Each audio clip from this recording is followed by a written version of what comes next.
کا جو ہمارا ٹاپک ہے وہ نظم ہے.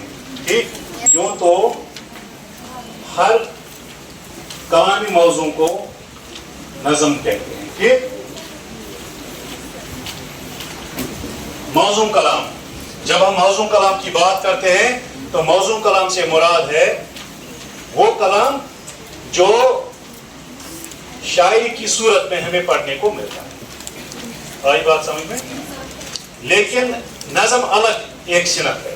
جس طرح غزل الگ صنف ہے, قصیدہ الگ صنف ہے, نعت الگ صنف ہے, مرثیہ الگ صنف ہے, مثنوی الگ صنف ہے, اسی طرح نظم خود ایک الگ صنف ہے. ٹھیک, اور جو نظم ہے یہ مغرب کی دین ہے. کیا نظم مغرب سے آئی ہے. آپ نے وہاں پہ انگریزی میں پوئم اس کو کہتے ہیں. کیا کہتے ہیں؟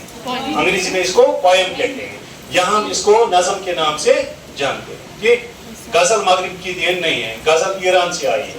ٹھیک, یہ عربی زبان کا لفظ ہے, ایران سے یہاں پہ آئی ہے, اردو میں متعارف ہوئی ہے. لیکن جو نظم ہے, نظم کہاں سے آئی ہے؟ نظم مغرب کی دین ہے. ٹھیک, نظم کے لغوی معنی پہلے ہم دیکھیں گے کہ نظم کے لغوی معنی کیا ہے. نظم کے لغوی معنی موتی پیرونا, یکجا کرنا, اس کے بہت سارے, آراستہ کرنا. ٹھیک,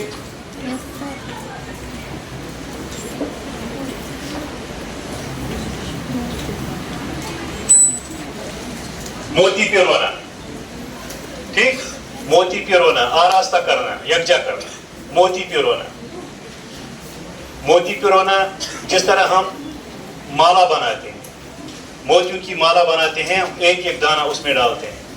ٹھیک, پھر جب وہ دھاگا بھر جاتا ہے تو مالا کمپلیٹ ہو جاتی ہے. بات سمجھ میں آ رہی ہے نا؟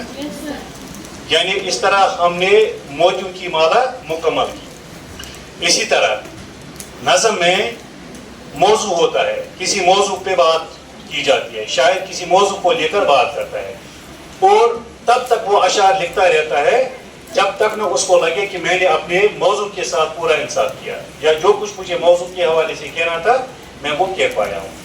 ٹھیک, آراستہ کرنا, سجانا, اس کے یہ بھی معنی ہے سجانا. جس طرح سہیلیاں ہوتی ہیں وہ دلہن کو آراستہ کرتی ہیں. آئی بات سمجھ میں؟ دلہن کی سہیلیاں ہوتی ہیں وہ اس کو آراستہ کرتی ہیں, سجاتی ہیں, سنوارتی ہیں. جب ان کو لگتا ہے کہ اب یہ مکمل دلہن بن گئی, ہر طرح کا بناؤ سنگار ہو گیا, تو پھر اس کو وہ آراستہ کرنا چھوڑ دیتی ہے. ٹھیک, اسی طرح شاعر آراستہ کرتا ہے.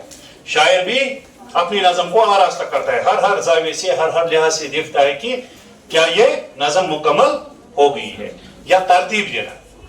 کیونکہ نظم جو ہوتی ہے یہ بڑی بھی ہوتی ہے, نظم بڑی بھی ہو سکتی ہے, اور اس کو ترتیب دینا, کسی خیال کو ترتیب دینا آسان بات نہیں ہے, معمولی بات نہیں ہے.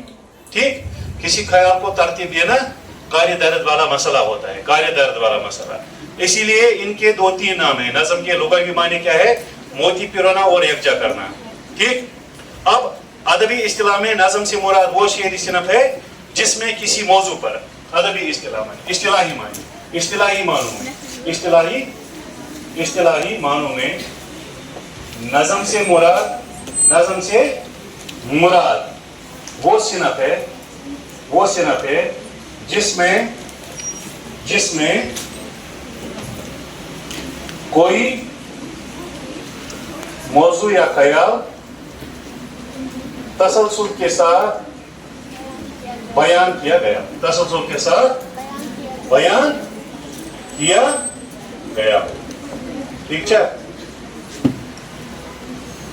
یہ اس کے اصطلاحی معنی ہیں. اصطلاحی معنوں میں نظم سے مراد وہ صنف ہے جس میں کوئی موضوع یا خیال تسلسل کے ساتھ بیان کیا گیا ہو. ٹھیک, ہم نے جب غزل پڑھی, ہم نے غزل میں بھی, جس غزل میں اشعار, یوں تو معنوی اعتبار سے غزل کا ہر شعر الگ ہوتا ہے, لیکن اگر ان میں اب ربط ہے, معنی کے لحاظ سے ان میں کوئی تعلق ہے, تو اس غزل کو کیا کہتے ہیں؟ غزل مسلسل. ٹھیک, لیکن غزل لکھنے کا پیٹرن الگ ہوتا ہے. ٹھیک, غزل لکھنے کا طریقہ, پیٹرن الگ ہوتا ہے, ٹیکنیک الگ ہوتی ہے, نظم کی الگ. ٹھیک, اس لیے نظم جو ہے یہ الگ سے ایک ایسا خیال ہے